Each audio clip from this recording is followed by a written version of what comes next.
नमस्कार, मैं रवीश कुमार। उत्तर प्रदेश को 4 भागों में बांटने का प्रस्ताव आज मायावती मंत्रिमंडल ने पास कर दिया। अब सरकार 21 नवंबर से शुरू हो रहे विधानसभा सत्र में इसे पास कराकर केंद्र सरकार को भेजेगी। मायावती ने आज अपने प्रेस कॉन्फ्रेंस में कहा कि अंबेडकर हमेशा से छोटे राज्यों के हिमायती रहे हैं। मायावती अपनी गंभीरता साबित करने के लिए कैबिनेट से आगे जाकर विधानसभा में भी इसे पास कराने पर जोर दे रही हैं। लेकिन सवाल तो उठेंगे कि बंटवारे का ख्याल अब क्यों आया? वैसे 4.5 साल तक राज करने के बाद ही क्यों आया? वो मांग तो करती रही हैं इस दौरान, मगर बात प्रस्ताव तक कभी नहीं पहुंची। यूपी की जनता ने संपूर्ण बहुमत दिया था, उसका क्या रिजल्ट निकला? क्या विकास नहीं हुआ या फिर मायावती इस चुनाव में बंटवारे के सवाल को सबसे बड़ा सवाल बना देना चाहती हैं? उत्तर प्रदेश के बंटवारे की मांग जनता की उस तरह नहीं रही है जैसी तेलंगाना को लेकर रही है। यूपी की जनता में बंटवारे को लेकर उत्साह क्यों नहीं है? यूपी विधानसभा में हरित प्रदेश, बुंदेलखंड और पूर्वांचल को लेकर प्रस्ताव लंबित हैं, कुछ नहीं हुआ। तेलंगाना पर चुप रहने वाली कांग्रेस ने यूपी के बंटवारे पर साफ लाइन नहीं ली है। समाजवादी पार्टी ने खुलकर कहा है कि हम बंटवारे के खिलाफ हैं। बीजेपी और कांग्रेस राज्यों के पुनर्गठन की बात कर रहे हैं। यूपी को बांटने की मांग राजनीतिक दलों की रही है, मगर लोगों की नहीं। उस तरह से तो बिल्कुल ही नहीं, जैसा कि मैंने कहा, तेलंगाना और विदर्भ की रही हो। क्या इस तरह से हड़बड़ी में यूपी बटेगा? मायावती का यह बयान क्या गंभीर है कि अगर केंद्र तैयार है तो हम भी तैयार हैं? सवाल है, यूपी तैयार है कि नहीं, या फिर माया इस मुद्दे से अजित सिंह की पार्टी और कांग्रेस के बीच हो रहे समझौते को मुश्किल में डालना चाहती हैं। वो कांग्रेस को मजबूर कर रही हैं कि हरित प्रदेश के पक्ष में लाइन ले। कोई प्रस्ताव नहीं, कोई प्रारूप नहीं, कोई जांच नहीं, कोई रिपोर्ट नहीं, जनता के बीच बहस नहीं, मालूम भी नहीं कि अवध में कौन से जिले होंगे, पूर्वांचल में कौन से जिले होंगे, किसी दल से पूछा तक नहीं। आज बंटवारे की बात पर मुहर लगा दी। दिखावा ही हो, मगर यूपी के बंटवारे का सरकारी कागज तो बन ही गया। प्रक्रिया चाहे जितनी लंबी हो, यूपी को बांटने की प्रक्रिया की शुरुआत तो हो ही गई। 75 जिलों की मुख्यमंत्री, 14 जिलों की मुख्यमंत्री क्यों होना चाहेंगी, ये हमारा सवाल। क्या यूपी को बांटने का प्रस्ताव चुनावी है या फिर सचमुच यूपी अपने भार से चरमरा रहा है, जिस पर विचार करने का टाइम आ गया है? हमारे पैनलिस्ट आपके स्क्रीन पर हैं। शाहनवाज हुसैन है, प्रवक्ता भारतीय जनता पार्टी। सांसद जगदंबिका पाल साहब हैं। उत्तर प्रदेश से डुमरियागंज से शाहिद सिद्दीकी साहब हैं।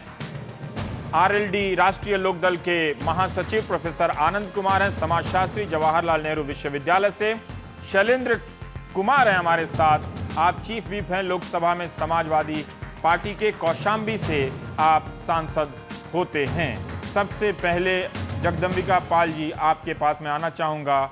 क्यों कांग्रेस ने खुलकर मायावती की इस मांग का समर्थन नहीं किया? क्योंकि आप लोग भी तो बुंदेलखंड की मांग करते रहे हैं। नहीं, देखिए, मायावती जी के इस मांग का समर्थन करने के पीछे कोई औचित्य तो होना चाहिए। जब खुद मायावती जी गंभीर नहीं है, जैसा आपने एक प्रश्न खुद आपके मन में जो उठ रहा है कि अगर उत्तर प्रदेश की स्पष्ट बहुमत से जिसकी सरकार आई हो और लगभग 4.5 वर्ष का समय व्यतीत हो चुका हो, अगर वो वास्तविक रूप से इस राज्य के बंटवारे के प्रति गंभीर होती, तो जब उन्होंने पत्र लिखा था तो उस समय पत्र की जगह पे विधानसभा का प्रस्ताव अगर भेजती तो शायद कदाचित प्रदेश की जनता इस बात का विश्वास करती कि उत्तर प्रदेश की मुख्यमंत्री जी वास्तविक रूप से उत्तर प्रदेश में छोटे राज्यों की पक्षधर है। 4.5 वर्षों तक तो ये केवल इन्होंने एक पत्र लिख दिया। खुद आप संविधान के ज्ञाता हैं, मुख्यमंत्री जी को भी संविधान का ज्ञान निश्चित तौर से होगा। क्या राज्यों का कोई विभाजन केवल मुख्यमंत्री का एक पत्र प्रधानमंत्री को चला जाए, क्या उस पत्र के आधार पे हो सकता है? या विधानसभा के एक औपचारिक प्रस्ताव जब सर्वसम्मत से पारित होगा तब होगा? और मैं समझता हूं कि आज जब मात्र 6 महीने रह गया, अगर ये प्रस्ताव कैबिनेट ने पास भी किया है और इसको 21 तारीख की विधानसभा में पारित भी करा दे, तो मैं समझता हूँ ये सेंटर तक जाते जाते तब तक तो मॉडल कोड ऑफ कंडक्ट लग जाएगा।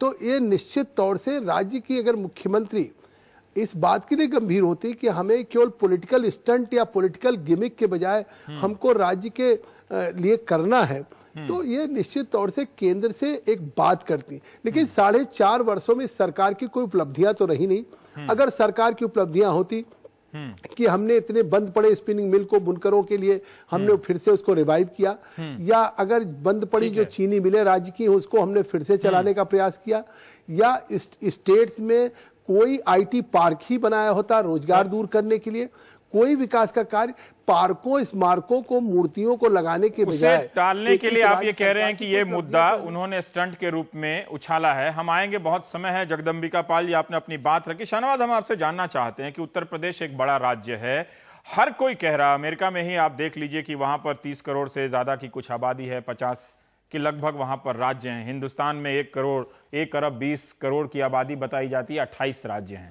क्यों ना उत्तर प्रदेश के बंटवारे को चुनाव के ही सही, चुनाव में ही सारे मुद्दे उठते हैं, आप भी अपने पत्ते खोलते हैं, कांग्रेस भी खोलेगी, मायावती भी खोलेंगी, क्यों ना इस मुद्दे को परख लिया जाए कि उत्तर प्रदेश को बांटने का टाइम आया है कि नहीं आया? देखिए, जब चुनाव आ गए हैं, और सही है आपने रवीश, जो शुरू में आपने जो बातें कही हैं वो डिबेट का सार है, और मैं बहुत जिम्मेदारी से कहना चाहता हूं कि चुनाव में सारे मुद्दे आएंगे, लेकिन चुनाव में ये मुद्दे नहीं आएंगे कि एक तरफ मायावती जी सारे मुद्दों से ध्यान बांटने के लिए एक मुद्दा खड़ा कर देंगी राज्य के बंटवारे का।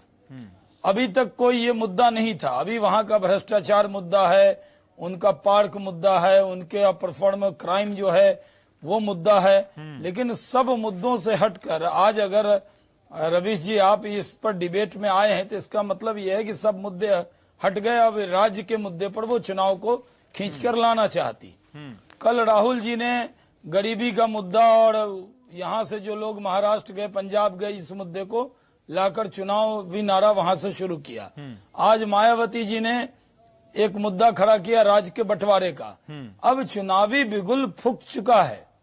सवाल यह है कि इसमें मैं डिबेट में नहीं जाना चाहता कि ये होना चाहिए या नहीं होना चाहिए।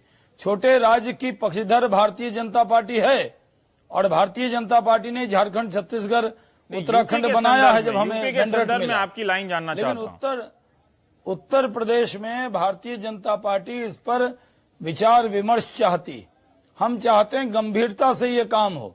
ये 5वें साल का काम नहीं है, ये पहले साल का काम है। उत्तर प्रदेश के अंदर न तो कोई आंदोलन ऐसा बड़ा खड़ा हुआ है। सवाल यह है कि कांग्रेस के लोग तेलंगाना की अनाउंसमेंट उन्होंने आधी रात में कर दी, वहां आंदोलन चल रहा है। जहां आंदोलन नहीं चल रहा है वहां पर इन्होंने राज्य के बंटवारे की बात कह दी। अब आपने जो पहली बात कही रवीश की जनता ने मांगा नहीं, इन्होंने दे दिया, अब ये देना चाहती है। मुझे लगता है कि मायावती जी विकास के मुद्दे पर, भ्रष्टाचार के मुद्दे पर, अपराधीकरण जो राज्य का हुआ है, इस मुद्दे पर चर्चा नहीं चाहती है। वो चाहती है चर्चा डाइवर्ट हो जाए, शायद ये चर्चा भ्रष्टाचार की न होके राज्य का मुद्दा चर्चा में आ जाए। NDTV's Cricket app, Android and iPhone, fastest scorecard, special analysis, and much more. Download free.